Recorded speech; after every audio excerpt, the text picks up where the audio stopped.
Crypto currency trade பண்ணுறதுக்கு பெஸ்ட்டான platform என்ன? ஓகே, நான் கிரிப்டோ கரன்சி ட்ரேடிங்கில் நான் ரெக்கமெண்ட் பண்ணுறது ஸ்பாட் ட்ரேடிங் மட்டும்தான். ஓகே, நான் margin trading, option trading, binary trading, futures ட்ரேடிங்லாம் நான் ரெக்கமெண்ட் பண்ணுறதில்ல. ஸோ இந்த ஆப்ஷன் ட்ரேடிங், இந்த மார்ஜின் ட்ரேடிங் செய்கிறதுக்கு நிறைய ஃபேக், அதெல்லாம் உண்மையான ட்ரேடிங் இல்லை. எல்லாம் கிராஃபில் பெட் கட்டுறது அப்படியான சூதாட்ட கலங்கள் நிறைய இருக்குது. அதில் பேர் எக்ஸ்சேஞ்ச் இல்லை, அதெல்லாம் டெரிவேட்டிவ் பிளாட்ஃபார்ம்னு சொல்லுவாங்க. ஸோ அதெல்லாம் உண்மையான ட்ரேடிங் பிளாட்ஃபார்ம் இல்லை, அதெல்லாம் சூதாட்ட கலகங்கள். ஓகே, ஸோ நான் கதைக்கிறது spot trading, real trading. Spot trading, real trading பண்ணுறதுக்கு நீங்கள் எந்த இடத்துக்கு போகணும்னு சொன்னால் எக்ஸ்சேஞ்சஸ்ங்கிற பிளேஸுக்கு போகணும். எக்ஸ்சேஞ்சஸை பார்த்தீங்கன்னு சொன்னால் 2 வகையான எக்ஸ்சேஞ்சஸ் இருக்குது. ஒன்று இன்டர்நேஷ்னல் எக்ஸ்சேஞ்ச், இன்னொன்று லோக்கல் எக்ஸ்சேஞ்ச்.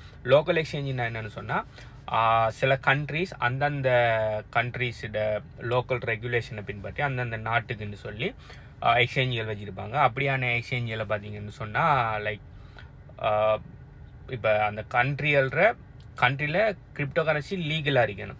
இந்தியாவுக்கு பார்த்தீங்கன்னு சொன்னால் இந்தியாவோட லோக்கல் எக்ஸ்சேஞ்சை பார்த்தீங்கன்னு சொன்னால் வஜீரெக்ஸ்ன்னு சொல்லி ஒரு எக்ஸ்சேஞ்ச் வந்து கிட்டத்தட்ட பெரிய ஒரு ஹெக்கில் மாட்டி பெரிய பிரச்சனையில் இப்போ போயிட்டுருக்கு. யூசர்ஸோட ஃபண்டெல்லாம் அரைக்கிறவாசி லொஸ்ட் ஆகிட்டு மற்ற ஃபண்டை ஃப்ரீஸ் பண்ணி வச்சுருக்காங்க. ஓகே, ஸோ ஆனால் ஸ்ரீலங்காவுக்கு பார்த்தீங்கன்னு சொன்னால் லோக்கல் எக்ஸ்சேஞ்ச் இல்லை. என்ன காரணம்னா ஸ்ரீலங்காவில் கிரிப்டோ கரன்சி லீகலும் இல்லை அன்னோனுங்கிற ஸ்டேட்டில் இருக்குது.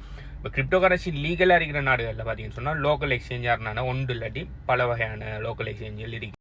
இன்டர்நேஷ்னல் எக்ஸ்சேஞ்சுன்னு சொன்னால் என்னென்னு சொன்னால் அது ஒரு கண்ட்ரியில் ஹெட் ஆஃபீஸ் அப்படி வச்சிருப்பாங்க. ஆனால் பார்த்தீங்கன்னா அந்த எக்ஸ்சேஞ்சை வேறு நாடுகளில் இருக்கிறார்களும் எக்ஸஸ் பண்ணிக்கொள்ளலாம். இப்போ இந்தியன் எக்ஸ்சேஞ்சில் பார்த்தீங்கன்னா ஸ்ரீலங்காவில் இருந்து எக்ஸஸ் பண்ணிடலாம். ஏன்னா நீங்கள் ரெஜிஸ்டர் பண்ணக்குள்ளே இந்தியாவோட ஆதார் கார்டு கேட்கும், நீங்கள் ஸ்ரீலங்காவோட என்ஐசியை கொடுத்து ஒன்றும் செய்ய முடியாது. ஆனால் இன்டர்நேஷ்னல் எக்ஸ்சேஞ்சை பார்த்தீங்கன்னா எல்லா நாடும், அது எந்தெந்த நாட்டில் அப்ரூவ் ஆகிருக்கு எல்லா நாட்டிலையும் சில நாடுகள் இந்த எக்ஸ்சேஞ்ச் எங்களோட ரூல்ஸை ஃபாலோ பண்ணல, அதனால் நீங்கள் எக்ஸ்சேஞ்ச் நடத்திடலான்னு பேன் பண்ணிப்பாங்க. ஸோ நீங்கள் அந்த இன்டர்நேஷ்னல் எக்ஸ்சேஞ்ச் எந்தெந்த நாட்டில் ஒர்க் பண்ணுறதுக்கு அப்ரூவல் எடுத்திருக்கு அந்த நாடுகளில் நீங்கள் இருப்பீங்கன்னு சொன்னால் தாராளமாக நீங்கள் உங்களோட இது பாஸ்போர்ட்டை வச்சோ அப்படி இல்லாட்டி உங்களோட ஐசியை வச்சோ நீங்கள் அக்கௌண்ட் க்ரியேட் பண்ணிக்கொள்ளலாம். ஸோ அதுக்கு உதாரணம் வந்து தான் பைனான்ஸுங்கிற எக்ஸ்சேஞ்ச். ஓகே, பைனான்ஸ் பார்த்தீங்கன்னு சொன்னால் உலகத்தில் இருக்கிற அந்த 200 சம்திங் நாடுகள்லையும் அவைலபிளானு கேட்டால் நோ, கனடாவில் பைனான்ஸ் இல்லை. என்ன காரணம்னா கனடாவோட லோக்கல் ரெகுலேஷன்ஸில் பைனான்ஸ் ஃபாலோ பண்ணலன்னு சொல்லி நீங்கள் எங்களோட நாட்டில் செய்யலான்னு சொல்லி அவங்க சொல்லியிருப்பாங்க. அப்படி இல்லாட்டி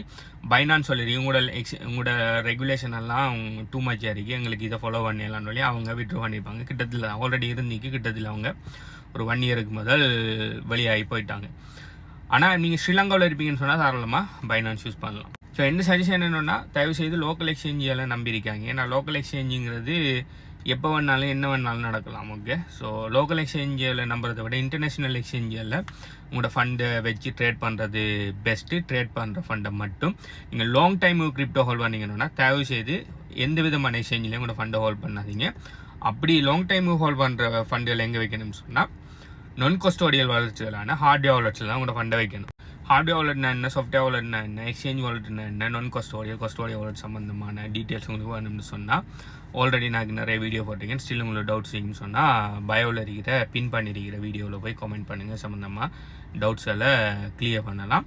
இப்போ நம்ம எக்ஸ்சேஞ்ச் டாபிக்கில் வந்தீங்கன்னு சொன்னால் நீங்கள் ட்ரேட் பண்ணுற ஃபண்டுகளை மட்டும் நீங்கள் இன்டர்நேஷ்னல் எக்ஸ்சேஞ்சில் வச்சு நீங்கள் ட்ரேட் பண்ணுங்கள். லாங் டைமுக்கு தயவு செய்து ஹோல்ட் பண்ணாதீங்க. அது மட்டும் இல்லாமல் ஜஸ்ட் ஒரு எக்ஸ்சேஞ்சை மட்டும் நம்பி உங்களோட ஃபண்டுகளை வச்சு ட்ரேட் பண்ணாமல் மல்டிபிள் எக்ஸ்சேஞ்சுகளில் வச்சு உங்களோட ஃபண்டுகளை டைவர்சிஃபை பண்ணி வச்சுக்கொள்ளுங்க. எப்போ வேணுனாலும் என்ன வேணாலும் நடக்கலாம் எக்ஸ்சேஞ்சஸுக்கு. எக்ஸ்சேஞ்சுங்கிறது பார்த்தீங்கன்னா உங்களோட கிரிப்டோவை அந்த எக்ஸ்சேஞ்ச் கம்பெனிகிட்ட கொடுத்து நீங்கள் கஸ்டடி பண்ணுறீங்க. நாளைக்கு அந்த கம்பெனி நினச்சி அவங்களோட ஃபண்டை ஃப்ரீஸ் பண்ணலாம், உங்களோட ஃபண்டை களவெடுத்துட்டு போகலாம். அப்படி இல்லாட்டி அந்த எக்ஸ்சேஞ்சில் ஹெக்காகி உங்களோட ஃபண்ட் லாஸ் ஆகலாம், என்ன வேணாலும் நடக்கலாம். அதனால் எக்ஸ்சேஞ்சில் ட்ரேட் பண்ணுறது மட்டும் பாவீங்க. அது மட்டும் இல்லாமல் உங்களோட ஃபண்ட் எல்லாத்தையும் ஒரு இடத்தை வந்து வைக்காமல் மல்டிபிள் எக்ஸ்சேஞ்சஸில் நீங்கள் கலைச்சி வச்சு ட்ரேட் பண்ணுங்கள். உங்களுக்கு பெஸ்ட்டான இன்டர்நேஷ்னல் எக்ஸ்சேஞ்சுகள ஃபீ சேவிங் லிங்க்ஸ்கள் வேணும்னு சொன்னாலோ அப்படி இல்லைன்னு சொன்னால் லாங் டைம் ஹோல்ட் பண்ணுறதுக்கு பெஸ்ட்டான சீட்லெஸ் ஹார்ட்வேர் வாலெட் டீட்டெயில்ஸ் வேணும்னு சொன்னாலோ HBU கன்சல்டன்சி டெலிகிராம் சேனலில் போய் பார்த்துக்கொள்ளுங்க. அதில் எல்லா வகையான எக்ஸ்சேஞ்சோட லிங்க்குகள், ஸ்பெசிஃபிக் நாடுகளில் ஒர்க் பண்ணுற ஸ்பெசிஃபிக்கான எக்ஸ்சேஞ்சோட லிங்க்குகள், அடுத்தது பெஸ்ட்டான சீட்லெஸ் ஹார்ட்வேர் வாலெட் லிங்க் எல்லாமே அதில் போட்டிருக்கிறேன்.